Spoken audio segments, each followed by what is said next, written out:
नमस्कार दोस्तों, मैं आचार्य निम्मी अरोड़ा एक बार फिर आप सभी का बहुत बहुत स्वागत करती हूँ अपने YouTube चैनल पर।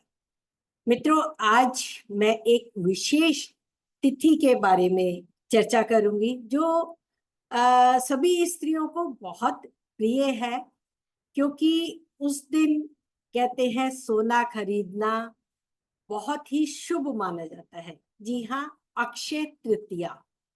तो आज हम चर्चा अक्षय तृतीया पर करने वाले हैं। इसमें मैं आपको विशेष जानकारी दूंगी कि विवाह के लिए ये तिथि बिना मुहूर्त के कैसे और किन नक्षत्र वालों के लिए बहुत ही शुभ है।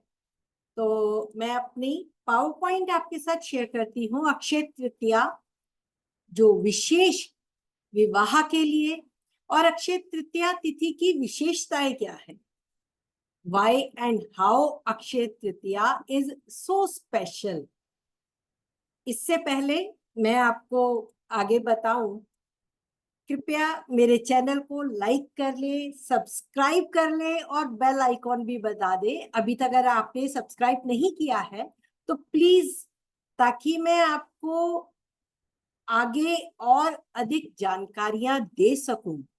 और साथ ही मित्रों, मैं बहुत जल्द आपके लिए बेसिक एस्ट्रोलॉजी की क्लास शुरू करने वाली हूं, जो YouTube के ही माध्यम से होगी।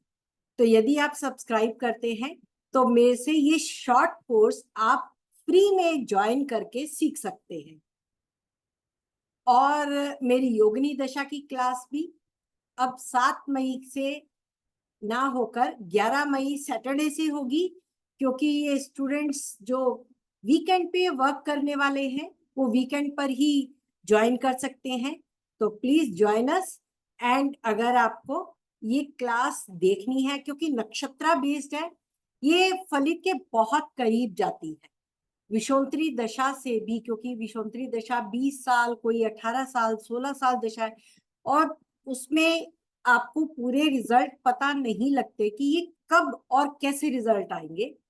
तो सही सटीक फलित जानने के लिए, इस दशा को सीखने के लिए और नक्षत्रों की जानकारी भी आप बहुत ही आसानी से नक्षत्रों की द्वारा, चाहे आपको नक्षत्र का एबीसी भी नहीं आता हो, लेकिन नक्षत्र के द्वारा आप इस दशा के द्वारा बहुत आसानी से प्रेडिक्शन कर सकते हैं।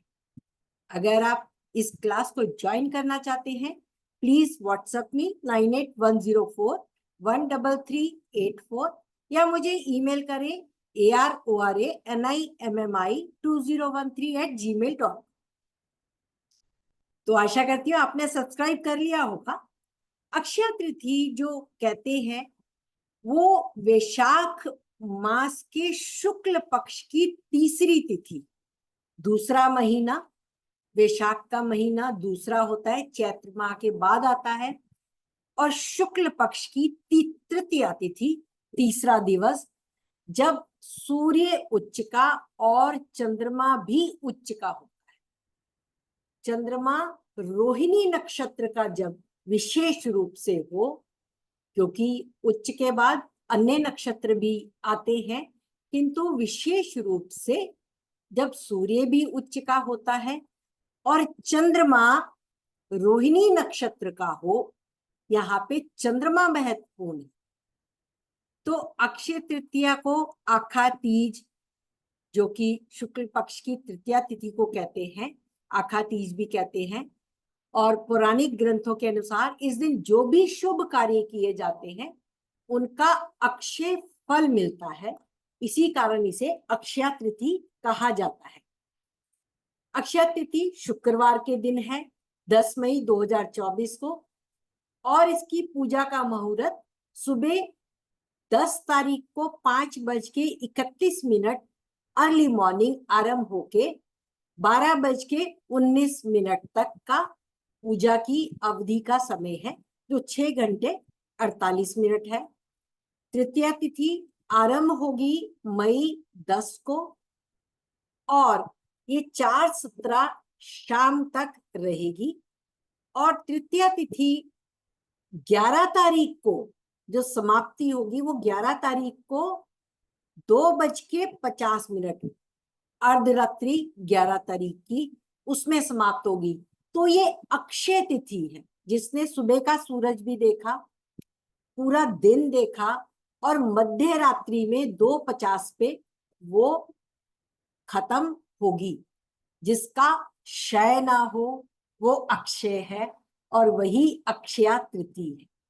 अक्षय तृतीया का दिन भगवान विष्णु द्वारा शासित होता है। भगवान विष्णु हिंदू त्रिमूर्ति में से एक है, ब्रह्मा विष्णु महेश, जो सृष्टि के संरक्षक भगवान हैं। हिंदू पौराणिक कथाओं के अनुसार त्रेता युग का आरंभ अक्षय तृतीया के दिन हुआ था, इसीलिए इस दिवस को विशेष रूप से मनाया जाता है। सामान्यतः अक्षय तृतीया भगवान विष्णु के 6वें अवतार की जयंती उसके रूप में मनाया जाता है, क्योंकि उनका भी अवतरण इसी दिन हुआ था, जिसे परशुराम जयंती के नाम से जाना जाता है। किंतु तृतीया तिथि के जो आरंभिक समय का आधार है, उसके आधार पर परशुराम जयंती अक्षय तृतीया के एक दिन पहले पड़ सकती है। यानी परशुराम जयंती अक्षय तृतीया के एक दिन पहले भी हो सकती है, उसके साथ भी चल सकती है, लेकिन अक्षय तृतीया जो है वो केवल तृतीया तिथि को ही होगी। शुक्ल पक्ष की तृतीया तिथि ही अक्षय तृतीया होगी। ये वैशाख मास के शुक्ल पक्ष तीसरा दिन होता है। बुधवार के दिन अगर ये हो, यदि रोहिणी नक्षत्र बुधवार के दिन पड़ने वाला हो, तो इस अक्षय तिथि को अत्यधिक शुभ माना जाता है। इस बार यह शुक्रवार है, तो ये भी बहुत शुभ दिन है, क्योंकि शुक्र भी शुभ ग्रह माने जाते हैं। अक्षय का शाब्दिक अर्थ जो है कभी ना क्षय होना, अनंत, जो कभी खत्म नहीं होता, जिसका जो कभी समाप्त नहीं होता। इसलिए इस दिन जब तप, यज्ञ, पितृतर्पण, दान पुण्य, वेद आदि के कर्म, पूजा आदि कर्मों का जो किया जाता है उसका कभी क्षय नहीं होता, यानी आपको उसका पूर्ण फल मिलता है। इस दिन लोग गंगा स्नान या तीर्थ स्नान अवश्य करते हैं, जिसका पुण्य फल जो मिलता है वो कभी समाप्त नहीं होता, ऐसा माना जाता है। यानी जो व्यक्ति को सदैव प्राप्त होता रहे। अक्षय तृतीया सौभाग्य और सफलता प्रदान करती है। अधिकांश व्यक्ति इस दिन सोना आदि खरीदते हैं, क्योंकि माना जाता है कि अक्षय तृतीया पर सोना खरीदने से आने वाले भविष्यों में अत्यधिक धन समृद्धि प्राप्त होती है। क्योंकि अक्षय दिवस होने के कारण माना जाता है कि ये जो हमने खरीदा है, जो कुछ भी आपने सोना खरीदा है, उसका कभी क्षय नहीं होगा, हमेशा वृद्धि होती रहेगी, और आपके पास वो धन समृद्धि। देखा जाए तो सोना पहले के जमाने में सबसे सुरक्षित माना जाता था क्रय करने के लिए। आज के संदर्भ में अगर देखें, यदि आप मकान, भूमि, वाहन इत्यादि भी खरीदते हैं, जो अधिकतर लोग अब अक्षय तृतीया के दिन खरीदते हैं, तो उसमें भी माना जाता है कि बहुत शुभता आती है। यानी आज के परिप्रेक्ष्य में व्यक्ति इन्हें इस परिप्रेक्ष्य में जोड़ के रखता है कि हमें जो शुभ कार्य करने हैं, जैसे मकान खरीदना, मकान कभी आपके हाथ से नहीं जाएगा, और आपकी गाड़ी आपको कभी तंग नहीं करेगी, वो हमें कभी एक्सीडेंट नहीं होगा, दुर्घटनाग्रस्त नहीं होगी। तो अक्षय तृतीया का दिन इसके लिए शुभ माना जाता है। अगर आप सोना नहीं खरीद सकते, जो ऐसे हैं जो इस काबिल नहीं है, उनके लिए एक उपाय है। कृपया आप पीले धागे का उसको गूंथ के, पीले धागे को, रेशमी पीला धागा, उसको अच्छे से गूंथ ले, या ले आए मोटा रेशमी धागा, और उसकी माला बना के गले में डाले, तो वो भी आपके लिए सोने के समान समृद्धि देगी, वृद्धि करेगी, परिवार धन समृद्धि देगी। वैदिक ज्योतिष भी अक्षय तृतीया को सभी अशुभ प्रभावों से शुभ दिन मानते हैं, उससे मुक्त मानते हैं। ज्योतिष शास्त्र के अनुसार चंद्र दिवस, युगादि अक्षय तृतीया और विजयदशमी। ये ऐसे दिन है जो किसी भी शुभ कार्य को आरंभ करने के या संपन्न करने के लिए किसी मुहूर्त की आवश्यकता नहीं है।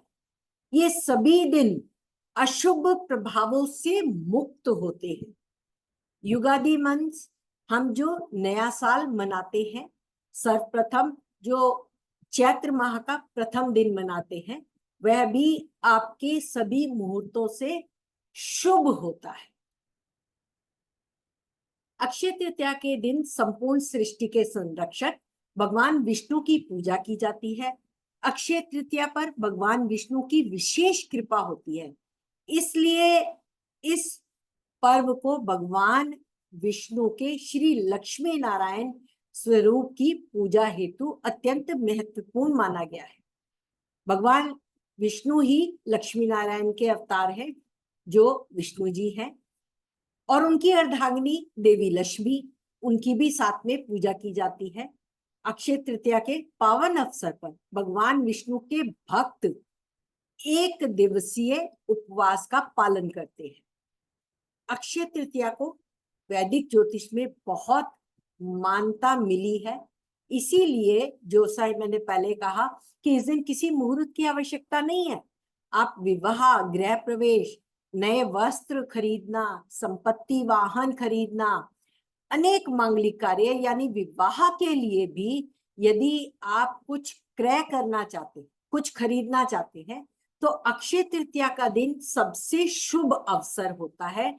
और आप वो जो भी सामान लाएं विवाह के खरीदने के लिए या अपने खरीदने के लिए, उनसे भगवान विष्णु और श्री देवी जी लक्ष्मी जी के आगे रख के विधि विधान द्वारा, पुष्प द्वारा, धूप दीप द्वारा, अनेक प्रकार के सुगंधों द्वारा भगवान विष्णु और लक्ष्मी देवी की पूजा अर्चना में रख के उसको यूज करें, तो उसके अनेक लाभ प्राप्त होते हैं। हिंदू समय की गणना की पद्धति को 4 युगों में बांटा गया है। चारों युग एक चक्र के रूप में स्थित है, जिन्हें सतयुग, त्रेता युग, द्वापर युग और कलयुग के नाम से जाना जाता है। तो अक्षय तृतीया के दिन सतयुग यानी मनुष्य जाति के सोने के स्वर्ण काल का अंत और त्रेता युग का आरंभ हुआ। अतः हिंदू धर्म में अक्षय तृतीया अत्यधिक आंतरिक स्तर तक निहित है, यानी हमारे दिल के बहुत करीब है कि पृथ्वी पर मनुष्य जीवन की उत्पत्ति अक्षय तृतीया के दिन आरंभ हुई थी। उसी दिन त्रेता युग का आरंभ हुआ और मनुष्य का जन्म हुआ। तो अक्षय तृतीया हिंदू धर्म के 4 युग आदि तिथियों में से एक है, बहुत महत्वपूर्ण रखती है। अक्षय तृतीया आराध्य जो भगवान लक्ष्मी नारायण है, हमने अभी पीछे सुना और देखा कि भगवान विष्णु का ही एक रूप है जो अर्धांगिनी देवी लक्ष्मी के साथ विराजते हैं। तो मित्रों, आप विष्णु रूपा जो विवाह होते हैं उसमें जो वधू और वर हैं वो श्री लक्ष्मी नारायण और लक्ष्मी का स्वरूप बन जाते हैं। पौराणिक कथाओं के अनुसार रोहिणी चंद्र की 27 पत्नियों में से सबसे सुंदर, तेजस्वी, सुंदर वस्त्र धारण करने वाली स्त्री थी। तो चंद्रमा नक्षत्र उच्च का, रोहिणी नक्षत्र का अक्षय तृतीया पर, साथ ही सूर्य भी उच्च का मेष लगन में, और इस बार सूर्य भरणी नक्षत्र में, शुक्र नक्षत्र स्वामी सौंदर्य, तेजस्विता, ऐश्वर्य देने का कारक माना गया है। ये पूरी तरीके से मां लक्ष्मी के समान ऐश्वर्य और सुंदरता का वरदान देता हुआ नजर आता है। इसलिए जो युवक इंतजार कर रहे हैं शुभ मुहूर्त का, क्योंकि इस वर्ष मुहूर्त बहुत कम है, इसलिए आप अक्षय तृतीया के दिन बिना किसी मुहूर्त के विवाह कर सकते हैं। श्री लक्ष्मी नारायण और श्री लक्ष्मी जी को अपना आराध्य मानकर, अनुराधा नक्षत्र, मघा नक्षत्र वालों के लिए ये विवाह के लिए सर्वोत्तम योग है, सबसे उत्तम योग, क्योंकि परशुराम दिवस का भी जन्म दिवस है, परशुराम जयंती भी मनाई जाती है। और भगवान विष्णु के भक्त ब्राह्मण समुदाय अक्षय तृतीया पर भगवान परशुराम की पूजा करते हैं। उनका भी आशीर्वाद प्राप्त होता है, जिन्होंने राम और सीता को भी, जो श्री विष्णु जी के अवतार माने जाते हैं, उनको भी आशीर्वाद दिया था उनके विवाह के उपलक्ष्य में। तो ये आपके लिए बहुत ही उत्तम योग होने वाला है विवाह करने वालों के लिए। यदि उन्हें कोई योग नहीं मिल रहा तो आप इस दिन, वृषभ लगन वालों के लिए तो सर्वोत्तम योग है, क्योंकि आप देखिए मैंने यहाँ जो चार्ट बनाया है, यह रोहिणी नक्षत्र मघा जो पड़ता है सिंह राशि में, वो वहां से सुख भाव पड़ रहा है, और अनुराधा नक्षत्र जो है वो पार्टनर के भाव का पड़ रहा है। तो बहुत ही उत्तम योग बन, बहुत उत्तम योग बन रहा है। आप विवाह करें या विवाह की तैयारियां करें, अपने सामान को श्री विष्णु और मां लक्ष्मी जी के चरणों में समर्पित कर पूजा के फूल चढ़ाए, धूप दीप दिखाए, और साथ ही श्री विष्णु सहस्त्र नाम का पाठ करें, मां लक्ष्मी के सहस्त्र नाम का जाप करें, या ओम नमः शिवाय, ओम नमो नारायण का जाप अवश्य करें। तो आप सभी के लिए शुभकामना। विवाह के लिए भी आप सभी को बहुत बहुत शुभकामनाएं। जो लोग बहुत समय से इंतजार कर रहे हैं, मुहूर्त नहीं मिल रहा है, क्योंकि मुहूर्त के साथ साथ आपको बहुत सारी चीजें देखनी पड़ती है विवाह के परिप्रेक्ष्य में, किंतु ये एक ऐसा दिवस है जो आपको हर प्रकार से, वाहन खरीदना है, घर खरीदना है, घर प्रवेश करना है, तो भी आप इस दिन बेहिचक बिना मुहूर्त देके अपना कार्य कर सकते हैं। सभी के लिए अक्षय तृतीया शुभ हो। श्री विष्णु मां लक्ष्मी आप पर कृपा करे। इसी शुभकामना के साथ आप सबसे विदा लेती हूँ, और बहुत जल्द आपके साथ एक नए वीडियो के साथ आऊंगी। Thank you so much. आप अपना प्यार और सुझाव बनाए रखें। Thank you.